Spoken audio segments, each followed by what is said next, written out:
Ladies and gentlemen, welcome to episode 3 of I was about to say the Perpetual Chess Podcast, but that'd be a little bit sad. The French Bishop Chess Cast. Today we're going to be talking about all the upsets of the FIDE World Cup and all other news stories that we deemed appropriate. I am joined today by Chess Chopin, aka David, and MasterChessDojo, also known by his real name, National Master John MacArthur. Thank you, Rogan. Hello. Right. We're going to say something after that, right? I thought David was about to say something. I was going to say something, then I heard. Okay. I'll mute myself. So here we go.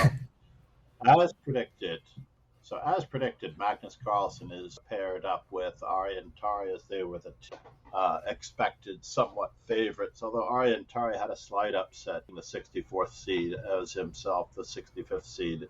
I wouldn't necessarily call it an upset, seated directly next to each other. That was probably the tightest match of the entire second round. Game moves notwithstanding.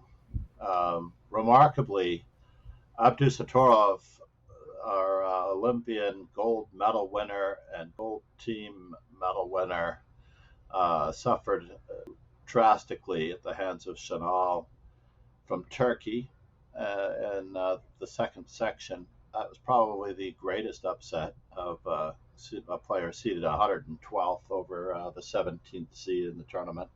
And David, you said that Abdusattorov also had. Yes, he finished second, I believe, on the Tata Steel this year, and it's kind of it's kind of pity that he got eliminated from the World Cup now.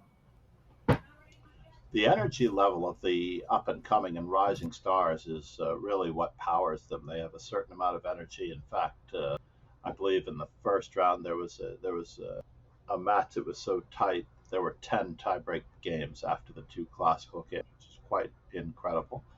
And it's no wonder that there were more upsets as Sam Shankland got bitten by Shitko in this one, unfortunately. Unfortunate also that Hikaru Nakamura had to go to tiebreaks in his match. He did not put away his opponent in the classical games. And I think you mentioned something about his standing, David. Yeah, he dropped back to world number 3 in the ratings. And Caruana is world number 2. 3. I'm sure he'll be able to sleep at night still. But he has the rest of the tournament to make up for it because he did prevail in both of the tiebreak games, dominating his opponent. Another player that reached the tiebreak stage, which I was kind of surprised about for his talent, would be Arjan Argaizi. Arjan Argaizi actually had to go to tiebreaks, but he finished in fine form with a queen sacrifice on f5 in his second tiebreak game. It was quite brilliant. I was very impressed. He had to make a statement. Other players that may or may not have had to go through a little bit of a hurdle in their matches. Boris Gelfand, former World Championship challenger, lost to Ferenc Berkes, aka Fatso Berkes.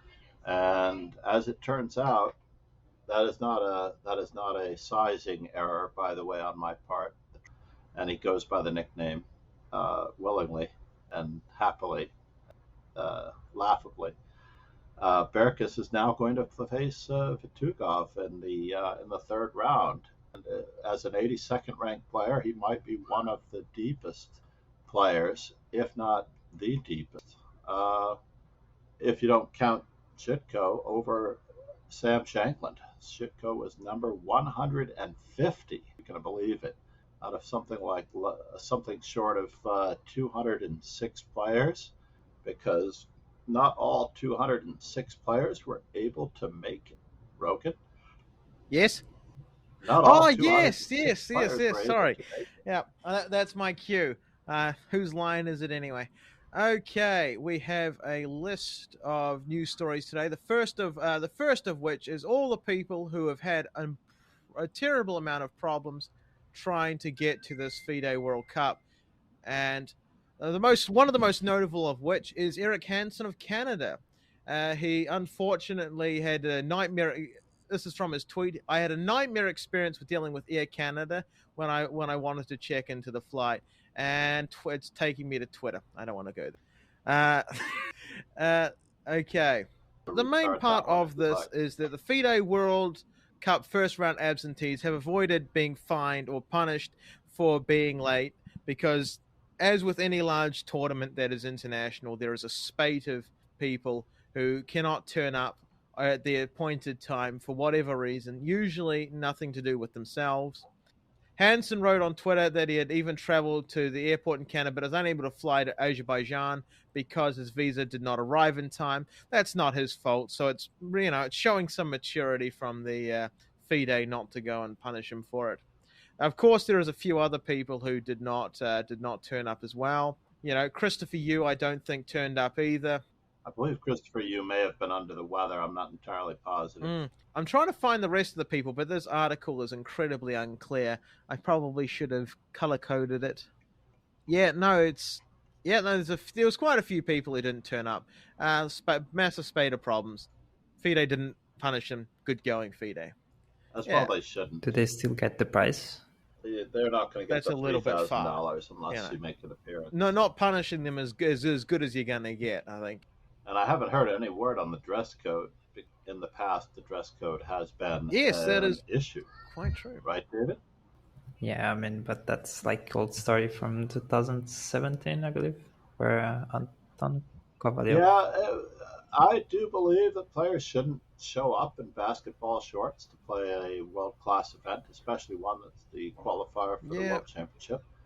As it turns out, I was reading the regulations, and the top 3 players from this section are going on to qualify for the candidates, which is quite a big deal. I mean, yes, it is a big deal, I think, but I don't think we should go overboard on this sort of thing. Dress code is always, it's only a problem if you want to make it a problem.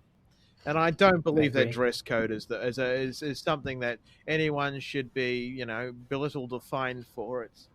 Unless it's outrageously annoying, and then the onus is on you to be a little bit appropriate, and then I think you're fine. Fair enough. But I would imagine that if you sign a contract that you are going to be wearing slacks and or a collared shirt, that you might want to read the fine print. Yeah, that is true. But then we're talking. Obviously, when you sign a contract, you're making an agreement to do something. But my point is probably the contract shouldn't exist. But that's just my thoughts on it. But obviously, once you've signed something, and them's are the rules, you try do your best to go along with what you agreed to. Indeed. Okay. Do we have we got so we're going on to our next story. Next story. I don't know if this is the one the story that you guys thought would be it, but this is the one that's in my this is the one that's on my Chrome at the moment. Rishi Sunak is set to announce £500,000 worth of government funding for chess, and for those people who are unlucky enough to not be under the British pound, that is a shitload of money. He's announced $500,000 for funding for chess in the near future. The money will provide major support for the England's men's and women's international chess teams, plus a boost for teaching the game in state schools, along with a plan to install 100 chess tables in public parks, which is very, very good.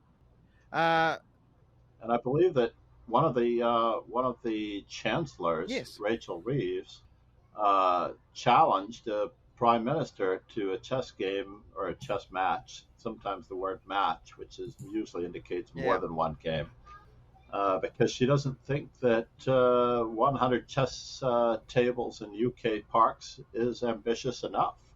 So they're really taking the bull by the horns here if they really want more than 100 tables in United Kingdom parks. But I guess if you're thinking about all United Kingdom parks, that is not just London parks, that is quite few, considering how many cities there are in the UK. It's very very comical that her only objection is it's not enough, not that it shouldn't happen at all, which is very good. It's good that when your only objection is that it wasn't good enough and not that it wasn't there in the first place.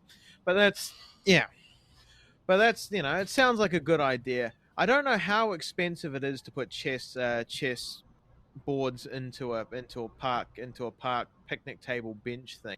With 500,000, you should be getting more than Well, in the United 100, I would States, we think. have these. Right. I think that we have concrete tables with chessboard inlays on the surfaces. Most of these tables are used for other purposes, not just chess. Like, say, in Chinatown, there will be usually games of mahjong or shangxi rather than chess going on these tables, and Scrabble, of course, and other things. I was even listening to a streamer earlier who was a new streamer I'd never followed before, and she was streaming for some strange reason on Lichess. She came from a chess.com stream, and people, of course, immediately jumped upon her and criticized her for her choice of equipment. And she said that she couldn't take chess.com because it felt like she was playing on a software unit for Scrabble. Wow. Rather than chess. I know. I was like, whoa, that was a definition I had never heard before. I have to say, as a ChessCon partner, I disavow that. I believe it. And, well, even in on the same token, in one of the most recent World Cup update on Perpetual Chess podcast, Ben Johnson was pressing Levon Aronian. And Aronian also likened the fact that when he goes on chess.com, he is unable to find what he is looking for, and it takes him way too many clicks to get where he's going to, as opposed to a regular chess site such as Lichess or another site that he mentioned, and I'm trying to recall the name of the site that he mentioned. But he says I can get straight to the information that I'm looking for, or the opening library, within 1 or 2 clicks, rather than swimming around in it. It's not just the chess sets that are making chess accessible to the public. It's also what the audience needs is fewer clicks, more accessibility to what they want to play. When they want to play chess, they just want to go in and play chess. They don't want to keep clicking to chess. Before I let Chess Chopin have a go at this, I do have one small challenge to that. It has often been compared, the comparison between chess.com and Lichess has often been one between Lichess's ability to get round easily and Chess.com's, Chess.com being a little bit chaotic. I don't think that is a honest assessment. For the reason is Lichess just does not have a lot of stuff. What it does have, it does well, and I totally agree with that. But chess.com has just a lot more free and premium stuff that they put into their site. And I think it'd be unfair to say, well, I can find these 3 things, the only things, easier than I can find the one thing. No, it's the software interface on the left that's making it difficult. Well, I mean, there's just a lot more stuff. It's hard to have it's hard to have a sparse and simplistic layout when you've got so many things to put into a chess site. And while I do agree, perhaps I think they have the same amount. I actually think they have the same amount. I would challenge you on that. Let's just consider it for a moment. You've got your tutorial section, which on Lichess is under Learn, and there are 6 sections of that, depending on if you want the chess basics, immediate stuff, or practice exercises. You've got your watching at the top, which is either watching broadcasts of live events, watching streamers, or watching current games. And then you have a very easy assortment of that. And then you have your community area where you can look at the top players, follow top players, or see the games of the top players, or and that would be the club. So if I'm looking for, let's just say the other day I was looking for Angelica Valkova's Chessborn stream, or and Alexandra Chess's arena, to try to join it. And I couldn't literally get to it. I go to live, play, this, that, the other thing. I go to her stream, and I find the link on Twitch, and then I click on the link on Twitch, and it opens up the chess.com playing area that I need to be in, because I couldn't find it on the chess.com site, and it was just awkward. I think that it's the same amount of stuff, interestingly enough. I just like the categorization on the top menu a lot easier when you open Lichess at the beginning. you're given a quick pairing table immediately when you log in. You've got the quick pairing table right in front of you. You want one of these games? And there's even a lobby if you don't I want to think be in a there's quick pair or play easily a correspondence 50% games. difference on the amount of content that chess.com and Lichess has. Easily. There's, I mean, just in the social thing alone, there's coaches, blogs, members, forums, clubs, friends. And I think out of all those things, Lichess has less of the things that they do have, and maybe only 3 out of 6 of those things. And chess news. This would be a very good podcast for the future. I would definitely like to stack those right next to The each one, other. The one thing that I'll give chess.com credit for is that they have a lot of tutorial lessons by strong players that they pay. Let's say Ben Feingold's lessons. I love listening to Ben Feingold's lessons, or Grigory Surfer's tutorials, and I apologize to everyone that I might leave out. I attend the most part, but those are the ones that I know I've seen in the recent past, and they all follow the model from the chessclub.com days when Alex Yermolinsky had Every Russian Schoolboy Knows, or International Master John Watson on literature and chess. He would be doing book reviews on chessclub.com. They paid really strong players to provide information on learning tools such as books and things like that, or tutorials. Larry Christensen had Rocking the Ramparts, and I don't remember the name of his attacking stream, but basically it was a stream on attacking chess in chessclub.com. And the chess.com, however, has taken it to a slightly more average level, reaching the average player. And they have better tutorials by stronger players, to a certain extent, reaching the heartland of chess, the common person, the everyman, very, very well. I'll give them credit for having. Do live believe Chess Chopin was lesson about to say tutorials by very something strong before players before we did our little counterpoint. thank you. Yeah, I was going to say that chess.com like videos are like pretty good, but one thing, like since chess.com bought chess24, the chess24 videos are also really good, but they are slowly Indeed. incorporating the videos back to chess.com, but there's like most of the stuff is still on chess24, and I think they should like merge the two things, since they like merge Twitch streams and stuff. Also, one thing I wanted to say is that like chess.com has more stuff than Lichess, and I agree with Rogan. The one thing I think Lichess is better and than chess.com is analysis of the games. Like the database, you can like cross references like with more games on Lichess than on chess.com. Like at least to me, I just find it the database like is really limited. You also have a choice of the Lichess community games as part of a database versus the professional master games in the database versus your own games. That's really good. In the opening Explorer.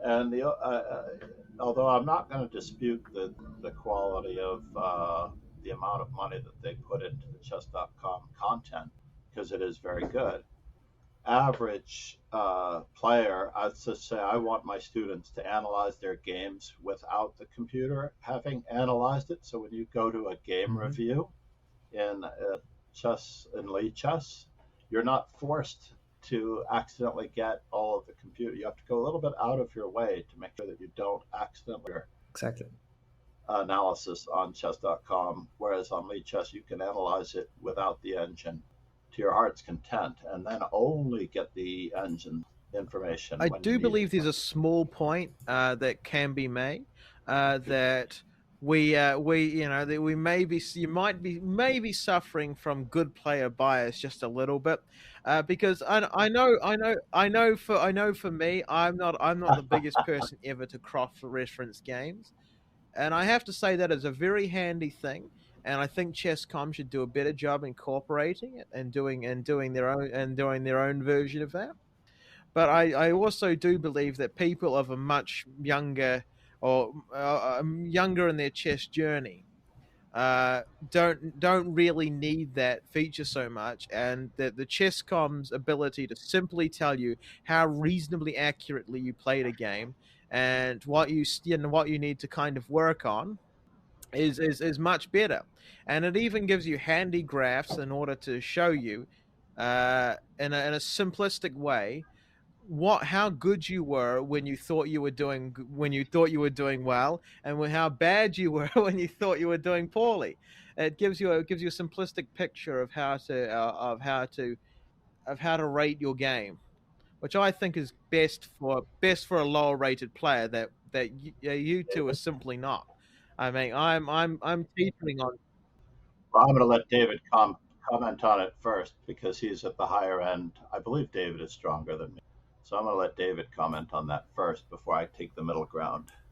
I mean, both are good. That should be like the the general assessment. Well, I'm going to But take it. I'll take it from the chess instructor part of the game, where you can tell people that they're not doing well or that they are doing well, and you can literally give them the moves that they're supposed to play. But that's like giving them a fish instead of teaching them how to fish. When you have a cross-referenced game and you see that you played the first 7 moves like Magnus and then Carlsen and you yeah. lost, and now you go and you click on Magnus Carlsen's game, guess what? Magnus Carlsen shows you how to continue those 7 moves the proper way in its entirety. You know, where if you are just told, oh, this is a blunder, this was a good move, this is a bad move, you should have played this move. It sort of reminds me of a recent interview with an actress, I think Maggie Q, who is a Chinese action movie star who was in one of the Mission Impossible movies, and I think she was La Femme Nikita in a television series. She said that when she had Jackie Chan as an instructor in the martial arts, he would criticize and critique everything that she did while she was trying to learn it, and at the same time, you know, she actually needed to see how to do it better rather than just being told that she was doing it wrong. And when you have the opportunity to have the Lichess database available to you, and the interesting thing is, another coach pointed out to me, I didn't think it was even last year. I'm trying to recall, and I beg their forgiveness that I don't recall who it was that pointed it out to me specifically. Might have been Grandmaster Jonathan Tisdall from Norway.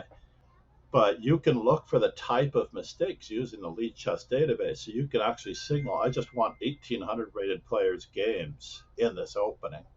And you can see the types of statistics will change than a 2,200 rated players in this opening. So you'll actually get to see the types of mistakes made by players of various levels in actual games played. So you can actually see a mass of players running into trouble in certain opening choices. So you can choose your openings based on, yeah, the Budapest doesn't score very well at the highest levels, but I'm a 1,600 player and the Budapest is like scoring better than white.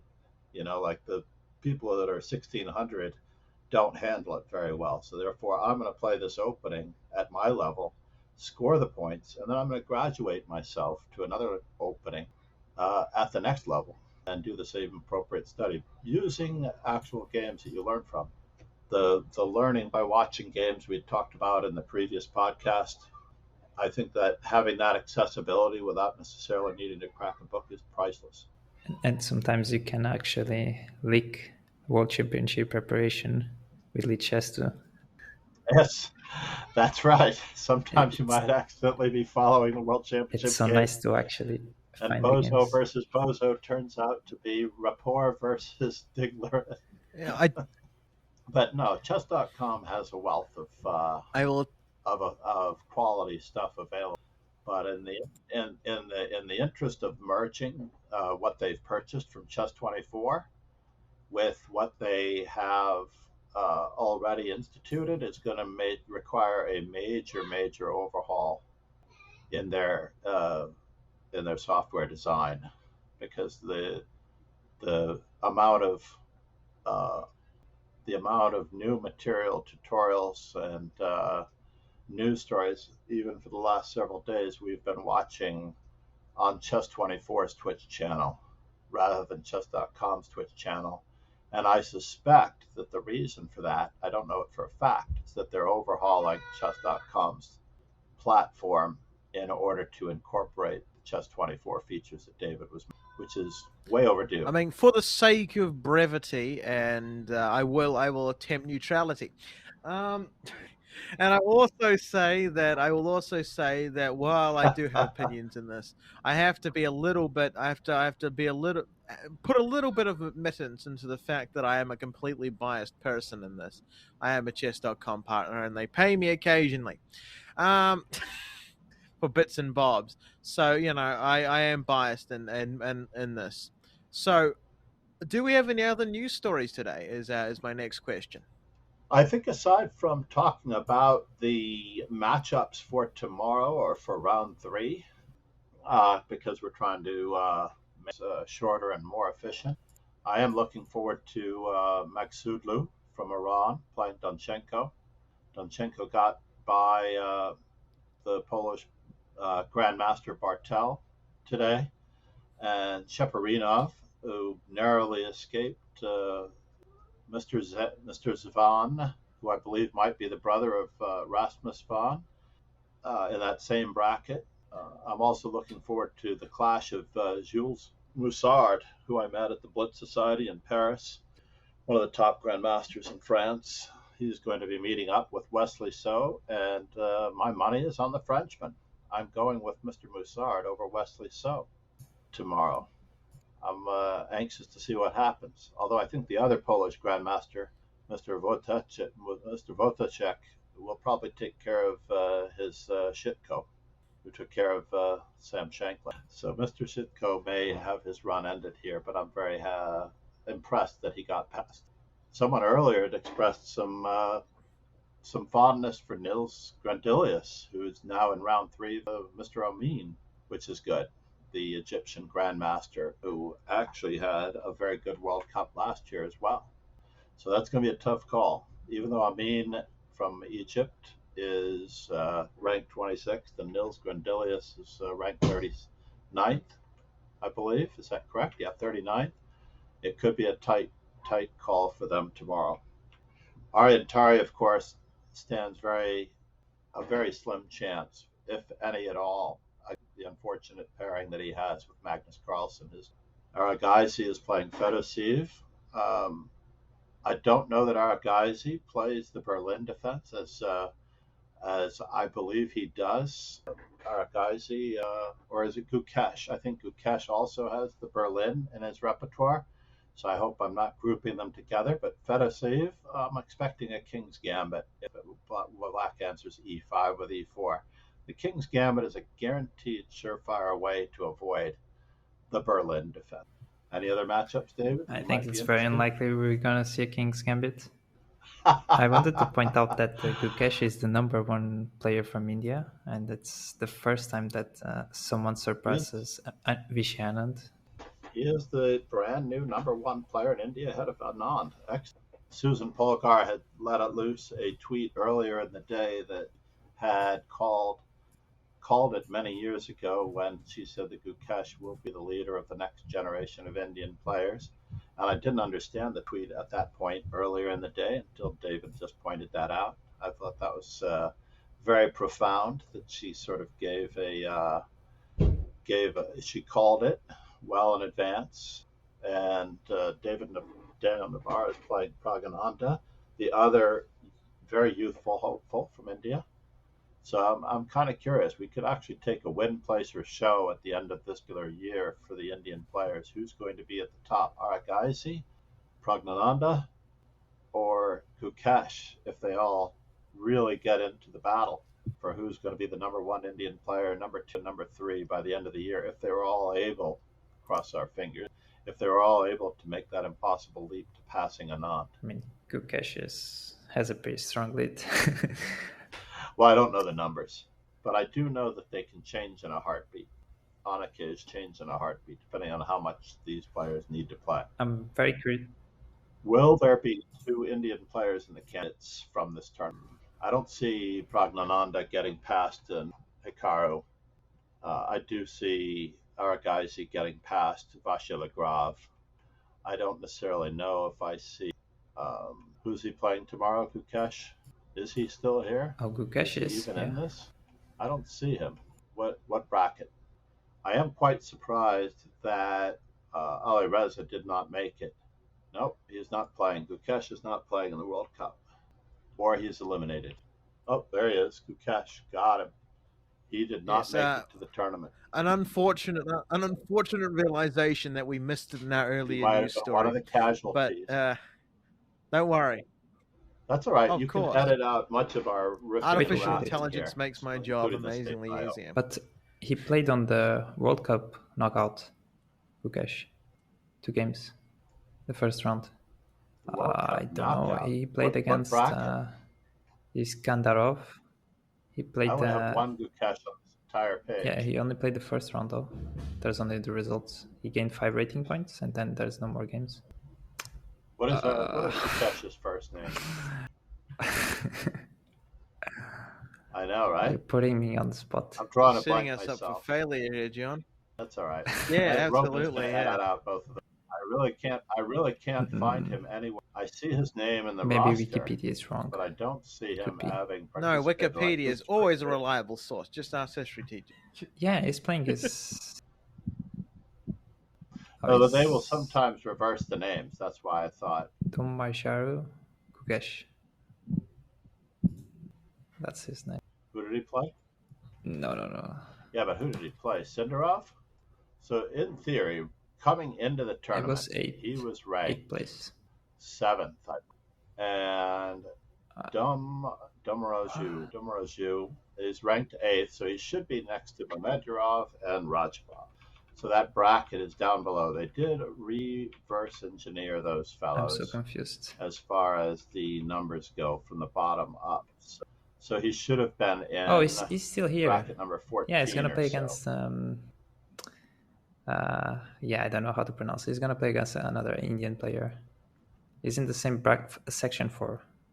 He's gonna play against either Paco Vallejo or Andrei Sipenko. It's section 4. I don't see either of those players. Mm-hmm. Section 4. Yeah. Oh, yes, that's why I was asking for his first name.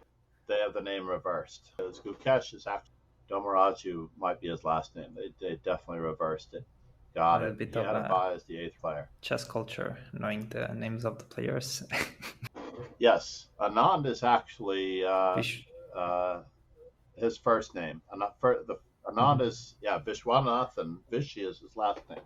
In those heritage, the same thing happens with Juan Chun. Very casually drew her first 2 classical games. Unfortunately, just beat the daylights out of her opponent in the rapid tiebreak. She probably could have won both games in the rapid tiebreak, but she only needed a draw to move on, so she's conserving her energy. But yeah, Gukesh is in bracket number 4, and he hasn't played anyone. Iskarandov, yes, I see it now, on a collision court with Esipenko and Ponzalejo. All right, gentlemen, I'm looking forward to tomorrow's games. I mean, I might watch them, I guess, but it's not really my expertise. But as there are fewer players, it makes it a lot easier. It does. A lot easier to swallow the broadcast. There were so many games going on today that I missed. It's sad to say, but the player's pain is our gain. Meanwhile, anyway, everyone have a great night. Ladies and gentlemen, thank you for watching this podcast. If you want to check us out on other places, MasterChessDojo and I stream. He is MasterChessDojo with a capital on each word and no spaces. I stream on Twitch at KingSlayerSloan, spelt as it sounds, with capitals on each word also. And Chess Chopin, he also sometimes streams as well. But he's most notably known for his music. So, look up Chess Chopin and music, and you should find something to look at. Thank you all for joining us today. Chess Chopin, would you like to bring us out? Thank you all for watching, and I hope you guys have a great week. Good night, everyone.